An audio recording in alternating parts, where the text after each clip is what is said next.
നമുക്കിന്നേ 4 മണി പലഹാരമായിട്ട് അരി കൊണ്ട് ഉണ്ടാക്കിയാലോ. അതിനായിട്ട് റേഷൻ്റെ അരി ഉണ്ടല്ലോ, അതെടുത്ത് നന്നായി വറക്കുക. കൂടെ തന്നെ നമുക്ക് ശർക്കര അലിയിപ്പിച്ചെടുക്കാം കേട്ടോ. ശർക്കര ഉരുക്കിയെടുക്കാൻ വേണ്ടി അത് അടുപ്പിൽ വെക്കുക, നന്നായിട്ട് ഉരുക്കി അരി നല്ല പാകത്തിന് വറുത്തെടുത്തിട്ടുണ്ട് കേട്ടോ. ഇനി നമുക്കിതിലേക്ക് ആവശ്യം തേങ്ങയാണ്. അപ്പം നമ്മൾ ആവശ്യത്തിനുള്ള തേങ്ങ ചിരകിയെടുക്കുക. നമുക്കിപ്പോൾ തേങ്ങ ക്ഷാമമാണ് ഇവിടെ, അപ്പോൾ അധികം നമ്മൾ തേങ്ങ ഇടുന്നില്ല, കുറച്ച് തേങ്ങ ഇടുന്നുള്ളൂ. അപ്പം നിങ്ങളുടെ ആവശ്യത്തിന് ഇടാം കേട്ടോ. ഇനി നമുക്ക് നമ്മൾ വറുത്ത അരി എടുത്തിട്ട് മിക്സിൻ്റെ ജാറിലോട്ട് ഇട്ട് നന്നായി പൊടിച്ച് നല്ല തരിയാക്കി എടുത്ത് ഒരു പാത്രത്തേക്ക് ഇട്ട് കൊടുക്കുക. എന്നിട്ട് നമ്മൾ നേരത്തെ ഉരുക്കി വെച്ച ശർക്കര ഉണ്ടല്ലോ, ഒരു അരിപ്പ് വെച്ച് അത് നന്നായി അരിച്ച് നമ്മൾ അതിലേക്ക് ഒഴിച്ചു കൊടുക്കുക.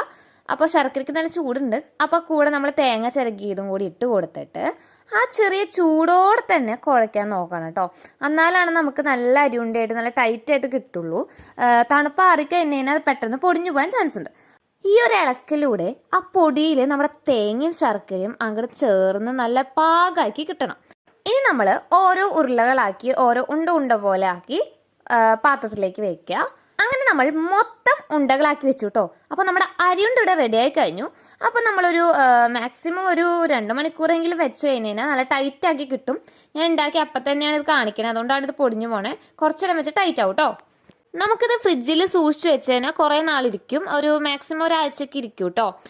അപ്പോൾ എല്ലാവരും ട്രൈ ചെയ്ത് നോക്കില്ലേ. അടുത്ത വെറൈറ്റി ആയിട്ട് ഞാൻ വീണ്ടും വരുന്നതായിരിക്കും. ഇത്രയും നേരം വർത്താനം പറഞ്ഞിട്ട് ഇപ്പം എൻ്റെ വീഡിയോ ആദ്യമായിട്ടാണോ കാണുന്നത്, വേഗം പോയി സബ്സ്ക്രൈബ് ചെയ്ത് ഒരു ലൈക്കൊക്കെ ചെയ്തിട്ട് പോണേ.